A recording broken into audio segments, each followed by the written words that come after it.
Apa kabar pemirsa? Berjumpa lagi dalam Warta Parlemen. Informasi aktual seputar parlemen bersama saya Vera Indriani.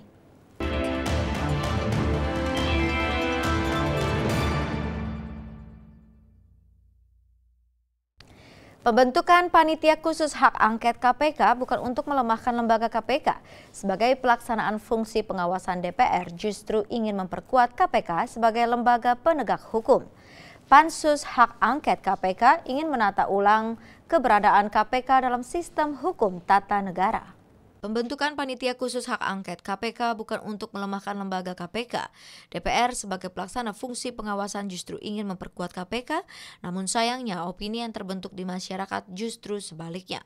Ditemui usai diskusi publik di kantor Indonesian Law Enforcement Watch, Jakarta baru-baru ini, Ketua Pansus Hak Angket Anggun Gunanjar mengkritisi kinerja KPK yang dianggap tidak sejalan dengan regulasi kebijakan hukum. Hal ini yang melatar belakangi terbentuknya Pansus Hak Angket KPK.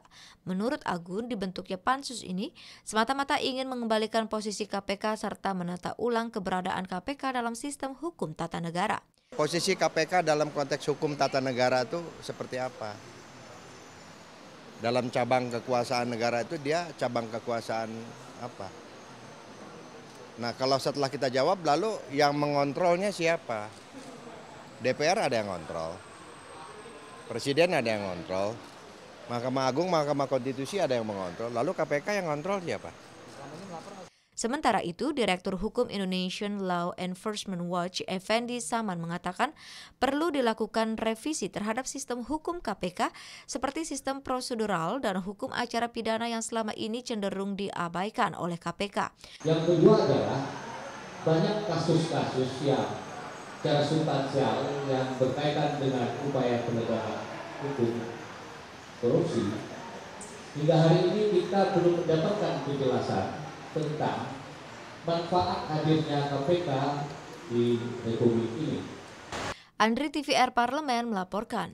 Terkait sengketa lahan yang terjadi antara pihak TNI Angkatan Udara dengan warga desa Sukadadi dan desa Kebun Bunga, Kecamatan Sukarami, Palembang, Sumatera Selatan, Komisi 2 DPR meminta para pemangku kepentingan untuk menelusuri kepemilikan lahan yang disengketakan. Komisi 2 juga meminta tidak ada intimidasi dalam kasus ini. Ditemui saat mengadukan permasalahan sengketa tanahnya di gedung DPR RI Senayan Jakarta baru-baru ini, Mustaqim, salah satu warga yang terlibat sengketa tanah, menyampaikan tanah yang menjadi tempat tinggalnya mempunyai legalitas di tingkat kecamatan dan telah didiami secara turun-temurun hingga 1 dekade.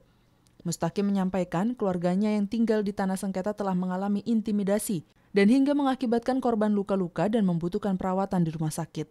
Oleh karena itu, ia meminta DPR untuk memperjuangkan aspirasi masyarakat tersebut dengan menyampaikannya kepada Presiden Republik Indonesia Joko Widodo dan Menteri Pertahanan. Ini milik kami, jadi mohon kepada Menteri, khususnya Menteri Pertahanan yang mempunyai aset, mohon dicek kembali Pak. Kemudian yang terhormat Presiden Republik Indonesia Bapak Jokowi, monggo Pak, kami diperhatikan di lapangan, dicek, benar-benar ini milik masyarakat atau milik TNI AU. Mana pemukiman masyarakat, mana milik TNI AU, itu jelas sudah. Menanggapi permasalahan tersebut, anggota Komisi 2 DPR RI Agung Wiyantoro menilai, kasus-kasus sengketa tanah yang terjadi di Indonesia disebabkan oleh inventarisasi lahan yang tidak tertata dengan baik. Untuk itu, Agung meminta Badan Pertanahan Nasional, Kementerian Agraria, dan Tata Ruang untuk menelusuri sejarah kepemilikan lahan yang menjadi sengketa untuk mengetahui siapa yang berhak atas lahan tersebut. Historicalnya, saya yakin dan percaya Agraria akan menangani secara bijak. Kalau memang itu hak dari lembaga atau kementerian, tentu akan kita berikan kepada mereka. Tetapi kalau ini merupakan hak rakyat, Agraria selaku perpanjangan tangan dari pemerintah harus berpihak pada kepentingan masyarakat. Kalau peran dari Komisi 2 sendiri bagaimana? Anggota Komisi 2 DPR RI Rufinus Hotmaulana Utauruk menyayangkan adanya tindak intimidasi oleh oknum tertentu pada permasalahan sengketa lahan di masyarakat. Untuk itu Rufinus menyampaikan Komisi 2 menginginkan adanya audiensi dengan kedua pihak yang bersengketa, yakni masyarakat Desa Sukadadi dan Desa Kebun Bunga serta pihak TNI AU. Jadi kalau saya mengatakan sepanjang alas hak itu memang itu adalah milik masyarakat adat atau pemiliknya adalah memiliki hak atas tanah yang dimaksud, baik itu berupa girik dan segala macam, kita akan lihat bagaimana proses takeover ini oleh Angkatan Udara. untuk membuat hasil due diligence dulu ya, legal due diligence terhadap tanah itu. Nanti orangnya kita akan tanya dan saya mohon kalau mereka bersedia untuk audiens dengan Komisi 2. Berarti antara TNI dengan pihak masyarakat yang merasa Helmi Darmawan dan Ade, TVR Parlemen melaporkan. Untuk melindungi masyarakat dari makanan kadaluarsa dan bahan makanan yang tidak memenuhi standar kesehatan, selama bulan Ramadan dan menjelang Hari Raya Idul Fitri, Komisi 9 DPR meminta Badan Pengawasan Obat dan Makanan atau BPOM untuk meningkatkan pengawasannya di pasar-pasar. Ditemui saat melakukan kunjungan spesifik ke Provinsi Nusa Tenggara Barat baru-baru ini, Wakil Ketua Komisi 9 DPR RI Ermalena mengatakan, guna menekan peredaran makanan yang tidak memenuhi standar kesehatan, khususnya di bulan Ramadan, pemerintah daerah terus melakukan koordinasi dengan para satuan kerja perangkat daerah atau SKPD lainnya. Ermalena menambahkan sosialisasi serta pembinaan terhadap para pelaku UMKM dalam menjaga kualitas makanan harus terus ditingkatkan, sehingga peredaran makanan yang membahayakan tidak berdampak luas dan merugikan masyarakat. Di Balai Besar POM Mataram, karena sudah melakukan kerjasama selama ini dengan Komisi 9, kami juga sudah melakukan langsung sosialisasi pembinaan terhadap KUKM. Nah, apa gunanya agar jangan sampai makanan itu sampai dulu kepada konsumen, tapi kita sudah melakukan pembinaan terlebih dahulu kepada pelaku pembuatnya.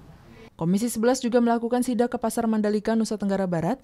Dalam sidak tersebut, Wakil Ketua Komisi 9 Syamsul Bahri mendapatkan laporan dari Badan POM terdapat bahan makanan yang terbuat dari borak. Syamsul Bahri mengatakan perlu koordinasi oleh Pemda dan kepolisian dalam menindak peredaran makanan yang tidak memenuhi standar kesehatan, serta kerjasama intensif untuk melakukan sosialisasi dan edukasi kepada masyarakat.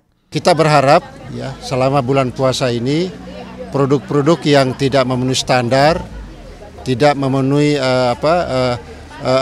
standar minimum untuk kesehatan itu ditarik oleh Pemda dan tentu di bawah koordinasi dengan Badan POM. Bekerjasama dengan kepolisian untuk memberikan edukasi, sosialisasi kepada produsen dan juga kepada distributor agar menghindar dari menjual, memproduksi produk-produk yang tidak sehat. Dari Provinsi Nusa Tenggara Barat, Mario Hasiolan, TVR Parlemen melaporkan.